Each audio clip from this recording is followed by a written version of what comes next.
आज हम लोग क्लास 10th के बायोलॉजी के चैप्टर पहला जिसका नाम है जैव प्रक्रम पोषण। इस चैप्टर के जितने भी अति लघु उत्तरीय प्रश्न है, ऑब्जेक्टिव प्रश्न है और जो रिक्त स्थान है उन सब की चर्चा करने वाले हैं। चलिए शुरू करते इस वीडियो को। पहला प्रश्न है, वे पौधे जिनका पोषण सरीगली चीज़ों पर आश्रित रहता है उसे क्या कहा जाता है? उसे मृतजीवी कहा जाता है। परजीवी वैसे जीव को कहा जाता है जो अपने भोजन के लिए दूसरे पर निर्भर रहता है और स्वपोषी वैसे जीव को कहा जाता है जो अपना भोजन खुद बनाता है। परपोषी दूसरे पर भोजन के लिए निर्भर रहता है। बात करें मृतजीवी के, तो जो भी सूक्ष्मजीव है या सूक्ष्मजीव की बात करें, जैसे आप लोग सूक्ष्मजीव के बारे में हो गया जैसे बैक्टीरिया वगैरह, और इसके अलावा आप एक शब्द सुनिएगा गोबर छत्ता।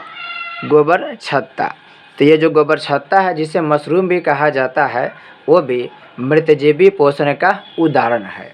नेक्स्ट प्रश्न है, स्वपोषी भोजन के लिए आवश्यक है। तो स्वपोषी भोजन के लिए 4 वस्तु आवश्यक होता है। क्लोरोफिल होता है, सूर्य के प्रकाश है, H2O यानी कि जल, और CO2 यानी कि कार्बन डाइऑक्साइड। ये चारों वस्तु प्रकाश संश्लेषण के द्वारा पौधे प्राप्त करते हैं और ये पौधे स्वपोषी कहलाते हैं। तो स्वपोषी जीव जंतु न होकर के पेड़ पौधे होते हैं और पेड़ पौधे क्लोरोफिल, सूर्य प्रकाश, जल और कार्बन डाइऑक्साइड के सहायता से अपने भोजन को तैयार करते हैं। नेक्स्ट है, इनमें कौन प्रकाश संश्लेषी अंगक है? प्रकाश संश्लेषी अंगक हरित लवक। देखिए यहाँ पर अंगक पूछ रहा है, तो प्रकाश संश्लेषी अंगक के बात करें तो हरित लवक होगा, जबकि अंग के बात करें तो पत्ता प्रकाश संश्लेषी अंग होता है और अंग के भाग को ही बोलते हैं अंगक। यहाँ पर एक शब्द लिखा है स्टोमाटा। तो आपसे प्रश्न पूछेगा कि बताइए पेड़ पौधों के पत्ती में जो छिद्र होता है उस छिद्र को क्या बोलते हैं? तो छिद्र या स्टोमाटा उसे बोलते हैं, इंग्लिश में स्टोमाटा कहा जाता है। नेक्स्ट है, वायुमंडल में CO2 का कितना प्रतिशत है? तो वायुमंडल में CO2 0.03% है। अगर बात करें वायुमंडल के, तो पृथ्वी के ऊपर, जैसे ये पृथ्वी है तो इस पृथ्वी के ऊपर पृथ्वी के चारों तरफ जो गैसों का आवरण है उस आवरण को वातावरण यानी वायुमंडल कहा जाता है। और इस वायुमंडल में 78% सबसे ज़्यादा नाइट्रोजन की मात्रा होता है। नाइट्रोजन की बात करें तो नाइट्रोजन 78% तक होती है, 21% ऑक्सीजन होती है और 0.03% कार्बन डाइऑक्साइड की मात्रा है। नेक्स्ट है, प्रकाश संश्लेषण प्रक्रम में निम्नलिखित में क्या नहीं होता है? तो देखिए प्रकाश संश्लेषण के प्रक्रम में पानी टूटता है, ऑक्सीजन भी मुक्त होता है। ये जो ऑक्सीजन है ये पेड़ पौधों के लिए अनावश्यक पदार्थ होता है। CO2 का उपयोग होता है। पेड़ पौधे प्रकाश संश्लेषण CO2 के माध्यम से ही करता है, लेकिन ये जो CO2 का मुक्त होना है ये CO2 मुक्त नहीं होता है, बल्कि CO2 के जगह पर O2 यानी कि ऑक्सीजन मुक्त होता है। इस तरह से इसका आंसर हो जाएगा CO2 का मुक्त होना। CO2 मुक्त नहीं होता है, बल्कि CO2 के स्थान पर ऑक्सीजन मुक्त होता है। CO2 जीव जंतु के द्वारा मुक्त होता है, जैसे कि मानव हो गया, जीव जंतु जो भी हो गया, उन सब के द्वारा CO2 मुक्त होता है और पेड़ पौधे के द्वारा ऑक्सीजन मुक्त होता है। नेक्स्ट है, इनमें किसके द्वारा अमीबा भोजन का अंतर्ग्रहण करता है? इसका आंसर होगा कूटपाद। अमीबा कूटपाद के द्वारा भोजन का अंतर्ग्रहण करता है। बात करें अमीबा के, तो अमीबा एक कोशिकीय जीव है। एक कोशिकीय का मतलब है इसके शरीर में केवल एक ही कोशिका है। और अमीबा की बात करें तो इसका संरचना कुछ इस प्रकार के होता है। आप अलग तरीक़ा से बना सकते हैं। ये अमीबा एक कोशिकीय जीव है और अमीबा क्या करता है, अपने खाना को ये यहाँ पर जैसे कि ये कोई अंग हो गया, अमीबा की ये अंग हो गया। अगर अमीबा के इस स्थान पर कोई भी भोजन का टुकड़ा होगा तो अमीबा इस क्षेत्र को और इसे बढ़ाएगा, ये वाला हिस्सा और ये वाला हिस्सा को बढ़ाएगा। जैसे ये वाला हिस्सा को बढ़ाएगा आगे, फिर ये वाला हिस्सा को बढ़ाएगा, फिर इन दोनों को क्या करेगा, मिला देगा। और दोनों को मिलाने के बाद ये जो भोजन का हिस्सा है वो अमीबा के अंदर चला जाएगा और बाद में कुछ एंजाइम छोड़ेगा और उस एंजाइम के सहायता से इस भोजन को ये क्या करेगा, अवशोषण कर लेगा, पचा लेगा। जैसे मान लेते हैं कि यहाँ पर कोई भोजन है, यहाँ पर कोई भोजन है और अमीबा यहाँ पर है, तो अमीबा क्या करेगा, अपने इस अंग को बढ़ाएगा और अपने अंग को बढ़ा करके इस भोजन को क्या करेगा, चारों तरफ से घेर लेगा और चारों तरफ से घेरने के बाद इस पर एंजाइम छोड़ेगा और एंजाइम छोड़ने के बाद यह बिल्कुल क्या होगा, तरल पदार्थ में बदल जाएगा और बाद में इस भोजन को यह ग्रहण कर लेता है। तो आपसे प्रश्न पूछेगा कि अमीबा किसके सहायता से भोजन करता है, तो उसका आंसर होगा कूटपाद। जबकि भोजन का पाचन भोजन रसधानी के द्वारा करता है। और अमीबा एक ऐसा जीव है जिसका आकार बदलते रहता है, क्योंकि अमीबा जो है वो एक कोशिकीय जीव है। और ये जो कूटपाद है, ये जो मान लेते हैं कि यहाँ फैला दिया, यहाँ पर फैला दिया, तो ये चूँकि अपने शरीर को क्या करते रहता है, ये आगे फैलाते रहता है। जहाँ भोजन दिखेगा वो फैलाएगा। अगर मान के चलिए कि यहाँ भोजन अगर वो है तो इस इलाके को यानी इस हिस्से को क्या करेगा, फैला देगा और फैला करके ये अपना आकार बदल लेगा। तो अमीबा एक ऐसा जीव है जो अपना आकार बदलते रहता है। नेक्स्ट है, इनमें से किस छिद्र के द्वारा ग्रसनी ग्रास नली से जुड़ा होता है? इसका आंसर होगा निगल द्वार।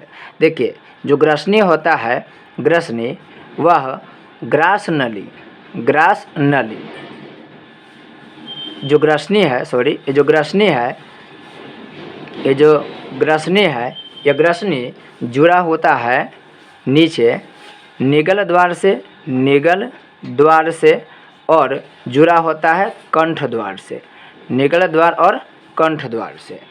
अब यह निगल द्वार आगे चल कर के बाद में अमाशय की तरफ चला जाता है, अमाशय की तरफ। ये निगल द्वार आगे अमाशय की तरफ चला जाता है और बाद में क्या होता है कि यह ग्रसनी एक अलग हिस्सा से ये जो जुड़ करके चला जाता है, किधर, वो फेफड़ा की तरफ चला जाता है। तो इसमें कहा कि ग्रसनी ग्रास नली से किससे जुड़ा होता है? तो जो ग्रसनी है वो ग्रास नली से निगल द्वार के द्वारा जुड़ा जाता है। इसका आंसर होगा निगल द्वार के द्वारा जुड़ा होता है। नेक्स्ट है, ग्रहणी भाग है। तो ग्रहणी छोटी आंत के भाग है। ये जो ग्रहणी है वो छोटी आंत के भाग है। मनुष्य के जो आहार नल होता है, उस आहार नल के सबसे बड़ा भाग छोटी आंत होता है। जैसे यहाँ पर आपको दर्शाना होगा, जैसे ये हो गया मनुष्य के, यहाँ पर आप एक तरह के संकेतिक आप मान सकते हैं कि ये हो गया मनुष्य के आहार नल के, ये जो हिस्सा देख रहे हैं यह वह ग्रास नली। इस ग्रास नली के यहाँ पर अमाशय है, फिर अमाशय से यहाँ पर लंबा तरह कैसे होता है छोटी आंत। ये जो छोटी आंत है, इस छोटी आंत के 3 भाग होता है। छोटी आंत के 3 भाग होता है। एक होता है डुयोडेनम,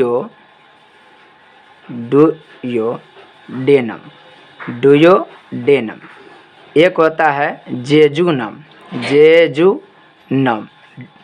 डुयोडेनम, जेजुनम और एक होता है इलियम। छोटी आंत 3 भागों में बटा होता है। एक होता है डुयोडेनम, एक होता है जेजुनम, एक होता है इलियम। अब ये जो डुयोडेनम है इसी को हम लोग बोल देते हैं ग्रहणी, तो ये जो ग्रहणी है यह एक छोटी आंत के क्या है, भाग है। मुख गुहा की बात करें तो मनुष्य अपने भोजन के जो शुरुआत करता है वह मुख गुहा से ही करता है। अमाशय में भोजन छोटे छोटे टुकड़ों में टूटता है और इस अमाशय में हाइड्रोक्लोरिक अम्ल होता है। और बड़ी आंत की बात करें तो ये बड़ी आंत व्यास में मोटा होता है। देखिए, ये छोटी आंत लंबाई में बड़ी होती है और बड़ी आंत लंबाई में छोटी होती है। लेकिन कोई आंत बड़ी है कि छोटी है उसका निर्धारण आंत के व्यास के आधार पर किया जाता है। जैसे कि यह हो गया छोटी आंत के व्यास, ये जो पाइप मान लेते हैं इस तरीके से पाइप की तरह छोटी आंत होता है और पाइप की तरह ही क्या होता है बड़ी आंत। तो आप देख सकते हैं कि जो छोटी आंत है वह पतली है और ये जो बड़ी आंत है इसके व्यास ज़्यादा है, इसलिए व्यास जिसका ज़्यादा होता है उसे ही बड़ी आंत कहा गया है। छोटी आंत की लंबाई ज़्यादा होता है लेकिन इसके व्यास जो है पाइप के व्यास यह कम होता है। नेक्स्ट है खाली स्थान के पूर्ति करने में स्वपोषी पौधों में डैश करने की क्षमता होती है। तो स्वपोषी पौधे में प्रकाश संश्लेषण करने की क्या होती है क्षमता होती है। इसका आंसर हो जाएगा प्रकाश संश्लेषण। प्रकाश संश्लेषण करने की क्या होती है क्षमता होती है। नेक्स्ट है सौर ऊर्जा का परिवर्तन प्रकाश संश्लेषण में डैश ऊर्जा में होता है।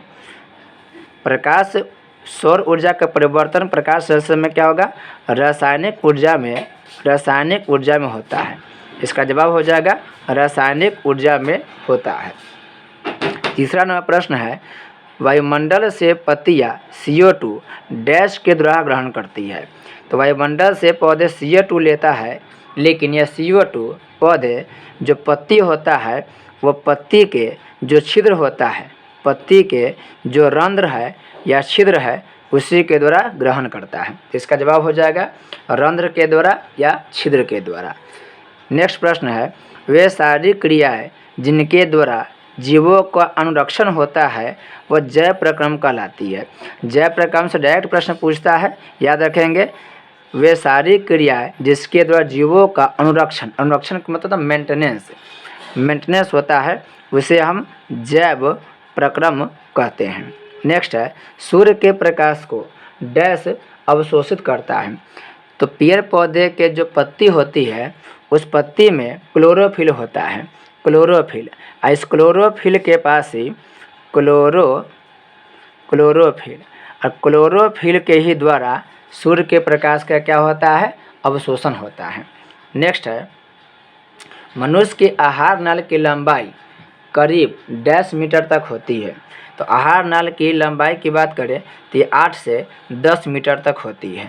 8 से 10 मीटर तक आहार नाल की लंबाई होती है और आहार नाल की शुरुआत होता है मुख्य गुहा से और ख़त्म होता है रेक्टम तक। बड़ी आंत के जो लास्ट वाले भाग होता है बड़ी आंत के बाद रेक्टम कहलाता है। तो रेक्टम यानी मलाशय तक यह खत्म होता है। नेक्स्ट है मनुष्य की अमाशय की दीवार से डैश नमक स्राव निकलता है। तो जो अमाशय है इस अमाशय में भोजन का बहुत बारीक टुकड़ा होता है और इस अमाशय में हाइड्रोक्लोरिक अम्ल होता है। और इसके दीवार से बात करें तो किसका स्राव होता है तो अमाशय से निकलने वाला जो रस होता है उसे हम लोग जठर रस कहते हैं। अमाशय से निकलने वाले रस को जठर रस कहा जाता है। नेक्स्ट है छोटी आंत की ग्रंथियों से निकलने वाला जो रस है, छोटी आंत से जो रस निकलता है उसे हम आंत्र रस कहते हैं। छोटी आंत से जो रस निकलता है उसे हम आंत्र रस कहते हैं या आंत्र रस को ही हम लोग सक्कस एंटेरिकस कहते हैं। सक्कस एंटेरिकस छोटी आंत से निकलने वाले रस को क्या कहते हैं सक्कस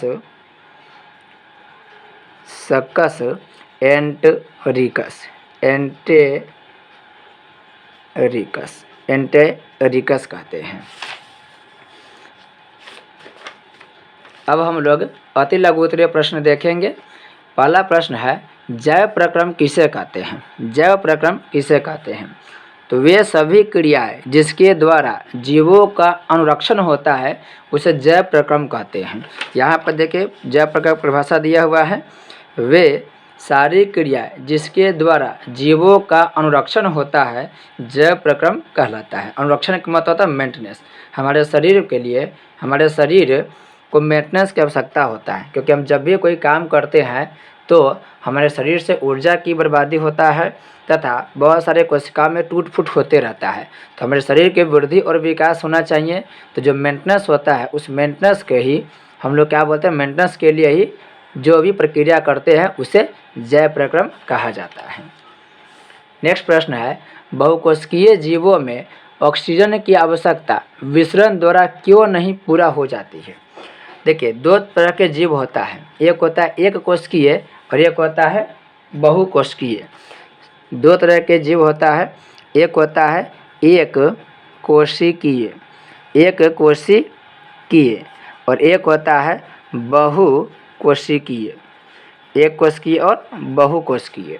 तो जो एक कोशिकीय जीव होता है वह वातावरण के संपर्क में रहता है और वातावरण के संपर्क में रह करके ही ऑक्सीजन की क्या कर लेता है, पूर्ति कर लेता है। जैसे मान लेते हैं ये कोई जीव है और ये एक कोशिकीय जीव है। अब एक कोशिकीय जीव है तो एक कोश पहले क्या होता है कि एक कोशिका होता है, फिर कोशिका सब मिलता है तो ऊतक बनता है, फिर ऊतक से अंग बनता है, अंग से अंग तत्व बनता है। तो ये देख रहे हैं कि यह कोई विकसित जीव नहीं है, ये साधारण जीव के श्रेणी में आएगा, बहुत ही साधारण, क्योंकि एक ही कोशिका है। अब चूंकि ये कोशिका है और यह एक कोशिकीय जीव वातावरण के संपर्क में है, तो वातावरण के संपर्क में है तो यहाँ से क्या होगा, ऑक्सीजन वायुमंडल से जो ऑक्सीजन होगा वह इसके शरीर में क्या होगा, चला जाएगा, शरीर के माध्यम से क्या होगा, चला जाएगा और इसको ऑक्सीजन की आपूर्ति हो जाएगी। क्यों होगी, क्योंकि यह सिंपल जीव है, एक ही कोशिकीय जीव है, अतः इसके शरीर पूरे के पूरे शरीर वातावरण के संपर्क में है, वातावरण के संपर्क में है। इसलिए वातावरण से विसरण की क्रिया द्वारा, विसरण के मतलब होता है जहाँ पे अधिक, जहाँ पर ऑक्सीजन अधिक है वह कम की तरफ क्या होगी, मूव करेगी। जैसे मान लेते हैं यहाँ पर बहुत ज़्यादा ऑक्सीजन है, बहुत ज़्यादा ऑक्सीजन है, तो यहाँ से ऑक्सीजन कम की तरफ क्या करेगी, जब जाएगी तो इस क्रिया को हम बोल देते हैं विसरण क्रिया। तो यहाँ पर चूँकि ज़्यादा ऑक्सीजन है और इसके अंदर ऑक्सीजन की कमी है तो ये क्या होगी, ज़्यादा से कम की ओर चली जाएगी, वही क्रिया विसरण कहलाती है। लेकिन यहाँ पूछ रहा है कि बहुकोशिकीय जीवों में ऑक्सीजन की आवश्यकता विसरण द्वारा क्यों नहीं होगा। तो आप लिखिएगा कि जो बहुकोशिकीय जीव होता है उसमें बहुत सारी कोशिका हैं, करोड़ों अरबों कोशिका हैं और बहुत सारे ऐसे अंग होता है जो उसके शरीर के अंदर रहता है। जैसे बात करें मानव के, तो अगर हम जैसे मान लेते हैं कि एक मनुष्य के एक तरह की आकृति है, ये अमाशय हो गया, अमाशय, ये छोटी आंत और ये बड़ी आंत, ये बड़ी आंत हो गया, ये मलाशय हो गया। अब देखिए मनुष्य के आप देखेंगे तो मनुष्य के यहाँ पर जो अमाशय है, यहाँ पर आपको जो फेफड़ा मिलेगा, यहाँ पर फेफड़ा हो गया, दो फेफड़ा होगा इधर और इधर के तरफ, फिर यहीं पर यकृत होता है, यकृत होता है, छोटी आंत है, बड़ी आंत है और किडनी वगैरह बहुत सारे अंग हैं। तो मनुष्य के बहुत सारे ऐसे अंग हैं जो शरीर के अंदर है और यह अंदर जितने भी अंग हैं वह वातावरण के संपर्क में नहीं है।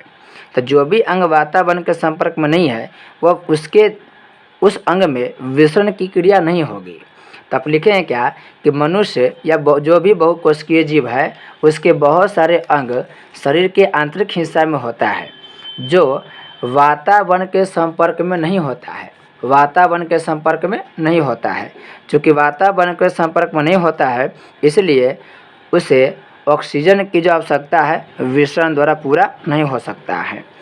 तो अगर सही तरीका से लिखना तो लिख सकते हैं कि बहुकोशिकीय जीव के बहुत सारा अंग शरीर के अंदर होता है और वह अंग वातावरण से डायरेक्ट संपर्क में नहीं होता है, इस वजह से विसरण की प्रक्रिया द्वारा ऑक्सीजन की पूर्ति नहीं की जा सकती है।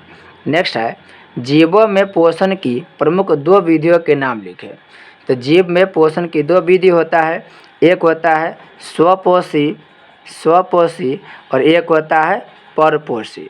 स्वपोषी और एक होता है परपोषी। स्वपोषी वह होता है जो अपना खाना खुद बनाता है, परपोषी वह होता है जो अपने भोजन के लिए दूसरा पर निर्भर रहता है। स्वपोषी पेड़ पौधे होते हैं जबकि जीव जंतु परपोषी होते हैं।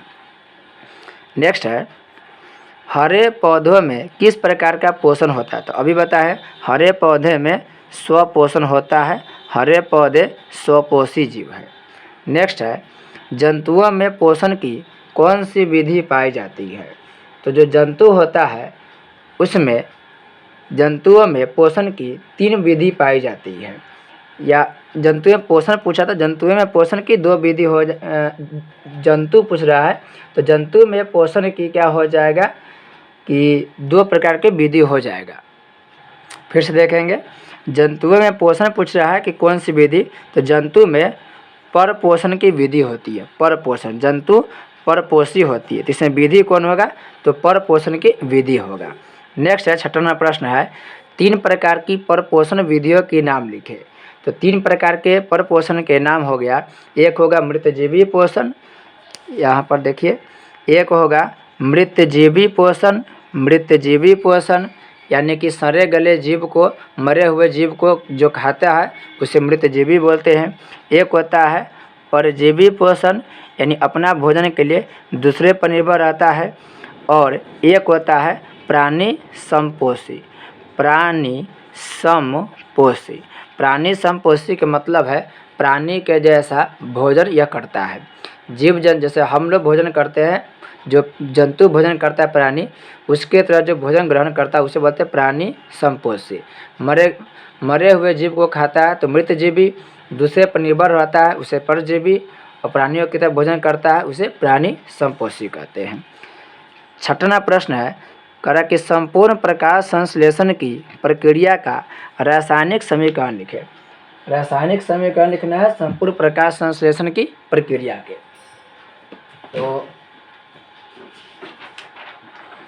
आप इस पे देख सकते हैं, संपूर्ण प्रकाश संश्लेषण के अगर समीकरण लिखना तो ये 2 नंबर का प्रश्न पूछा जाता है। तो आप लिख सकते हैं संपूर्ण प्रकाश संश्लेषण के लिए सबसे पहले 6 कार्बन डाइऑक्साइड की आवश्यकता होता है, फिर 12 H2O की आवश्यकता होता है, H2O।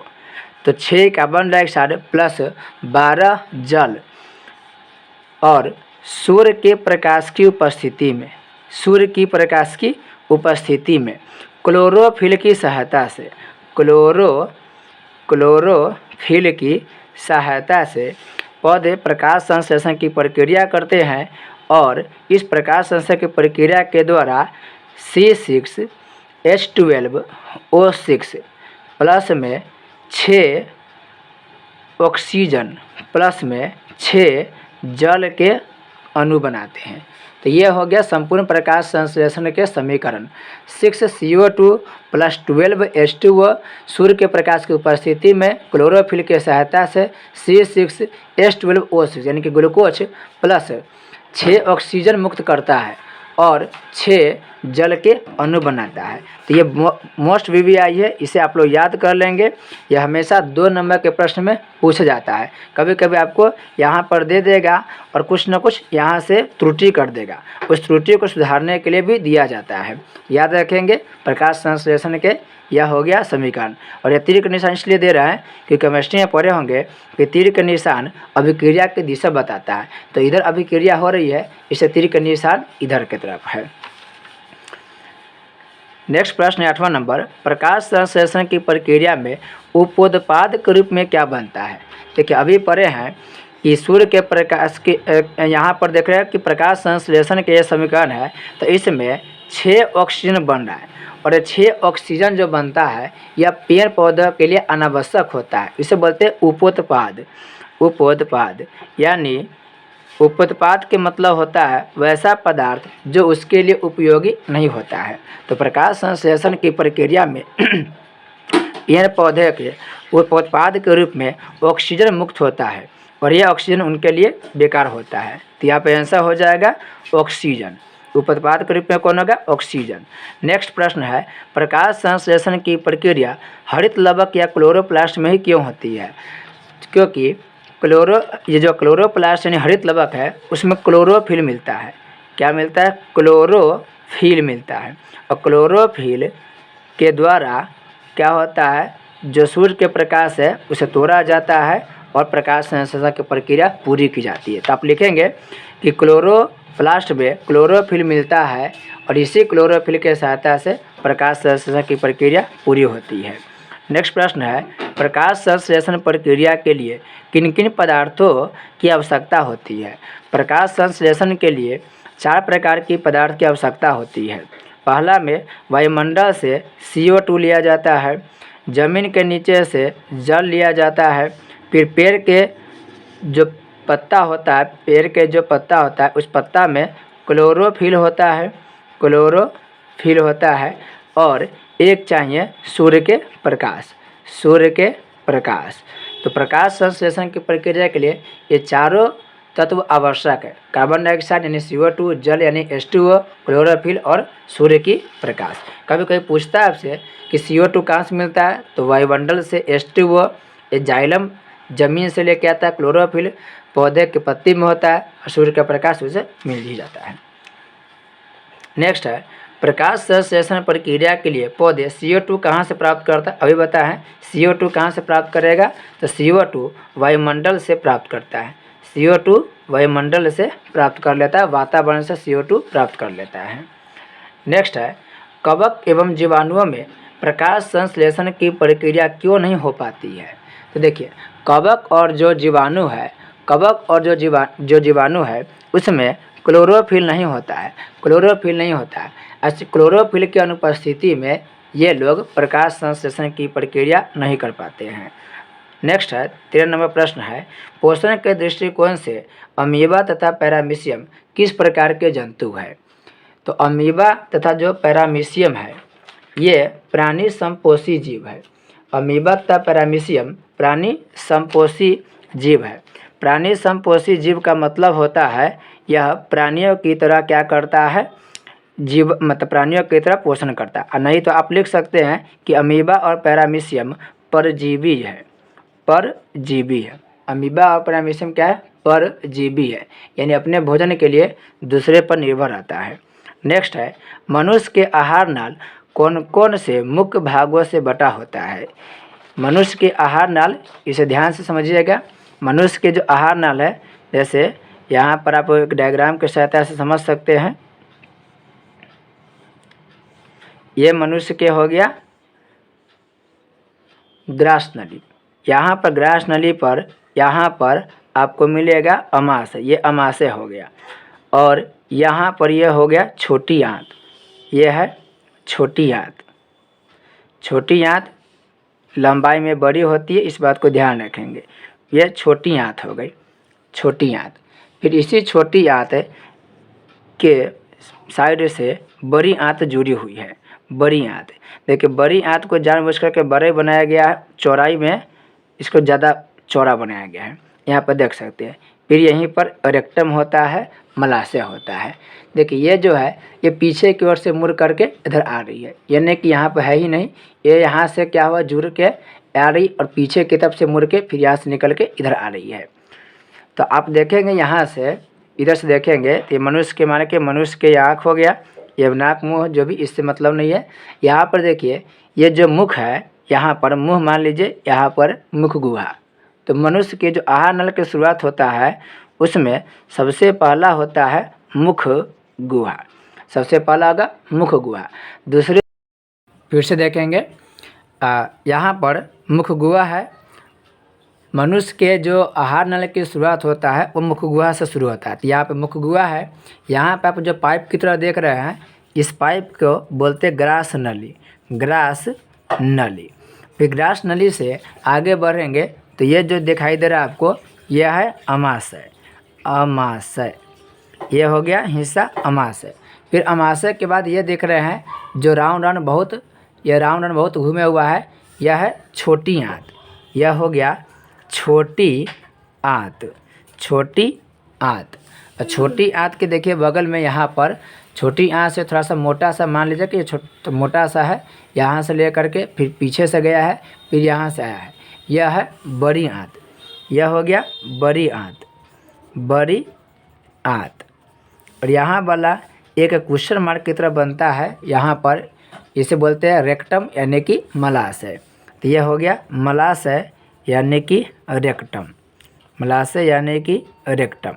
तो मनुष्य के आहार नाल के ये सभी प्रमुख भाग है, मुख गुहा, ग्रास नली, अमाशय, छोटी आंत, बड़ी आंत, मलाशय या रेक्टम।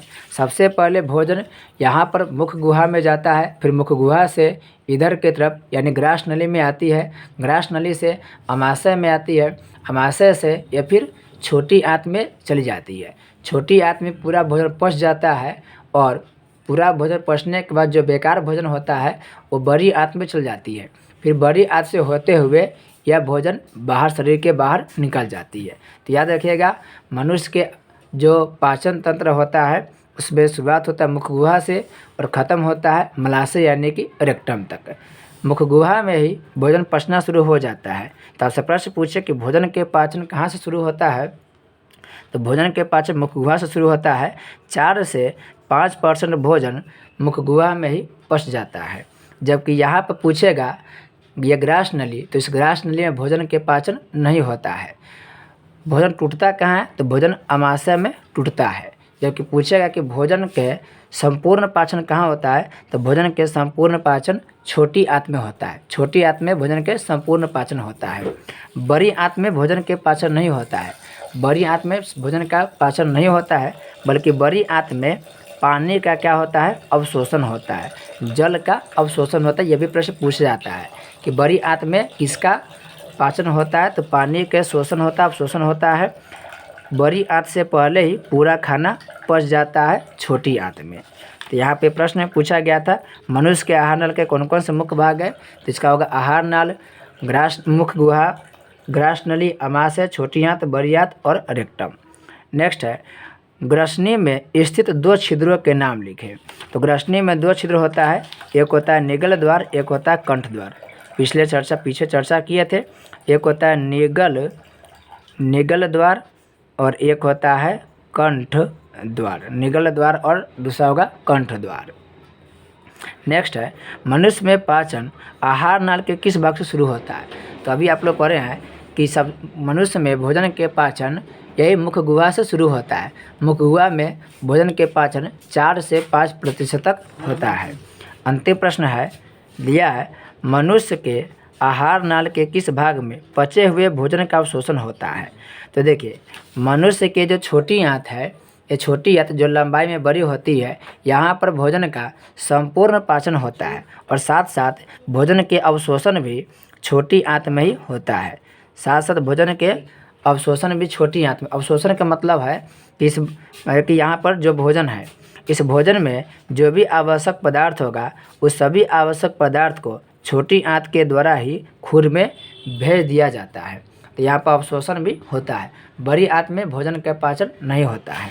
इस तरह से हम लोग पहला चैप्टर के अति लघु उत्तरीय तक सभी प्रश्न देख चुके हैं। अगले वीडियो में लघु उत्तरीय और दीर्घ उत्तरीय दोनों को सॉल्यूशन किया जाएगा। मिलते हैं अगले वीडियो में, तब तक के लिए बहुत बहुत धन्यवाद।